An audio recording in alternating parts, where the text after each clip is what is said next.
La oposición venezolana condenó a través de un comunicado la orden de detención contra el aspirante presidencial Edmundo González Urrutia, emitida ayer por un tribunal de Caracas. Aseguran que se profundiza la persecución contra la disidencia.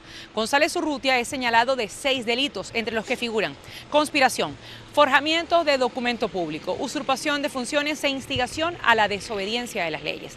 La Fiscalía le abrió una investigación la semana pasada por publicar en Internet las actas de votación del pasado 28 de julio, que le dan la victoria a su candidatura con más de 60% de los votos.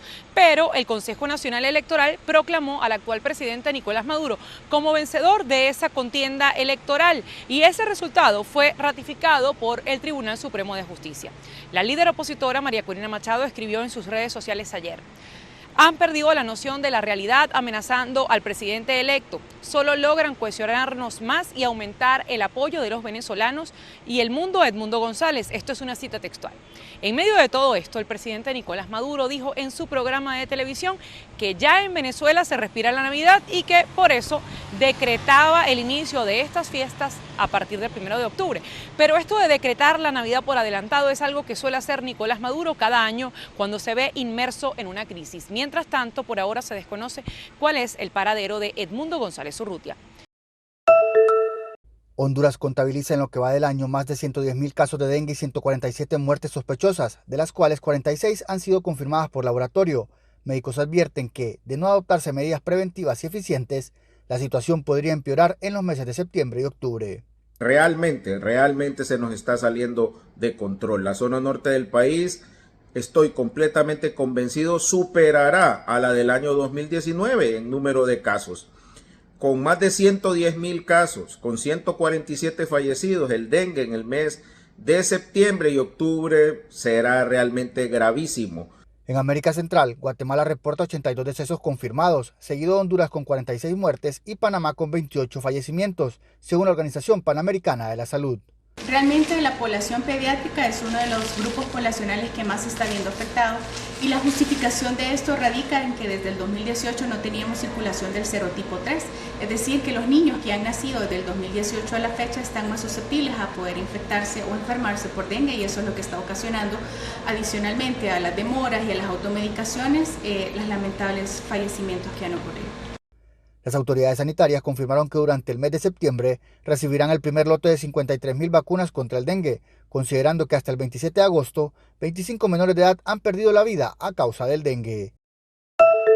El libro es, con permisito, dijo Monchito, es la historia detrás de cámaras de Ramón Valdés. Esteban Valdés, hijo del recordado actor mexicano Ramón Valdés, presentó en Colombia el libro en el que comparte detalles íntimos de la vida familiar y destaca cómo su padre enfrentó dificultades económicas antes de alcanzar la fama, al igual que su personaje en la serie. Porque llegaba el dueño de la casa, mi papá ya se había atrasado 2 o 3 meses de la renta y nos teníamos que salir de esas casas.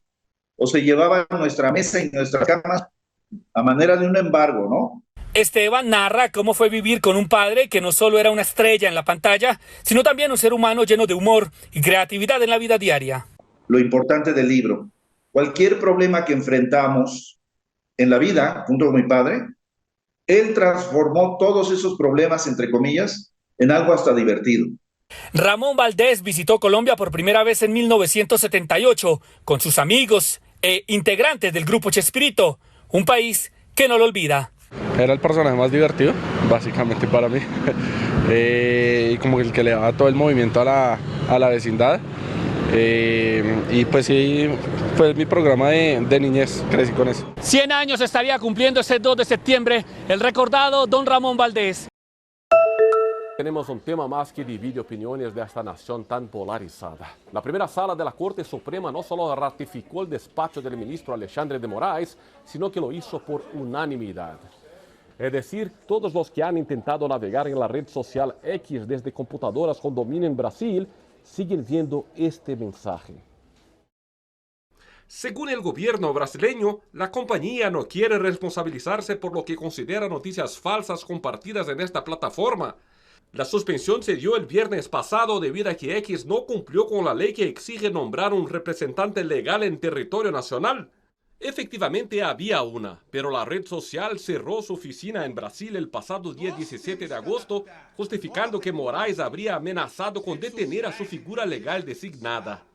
Para que se termine el bloqueo, la Suprema Corte también exige que la empresa cumpla la decisión de la justicia de bloquear perfiles con contenido criminal y que pague las multas por desobedecer órdenes judiciales, un monto que sobrepasa los $3 millones. El propietario Elon Musk dijo que no acata lo que considera órdenes ilegales de censurar a sus oponentes políticos.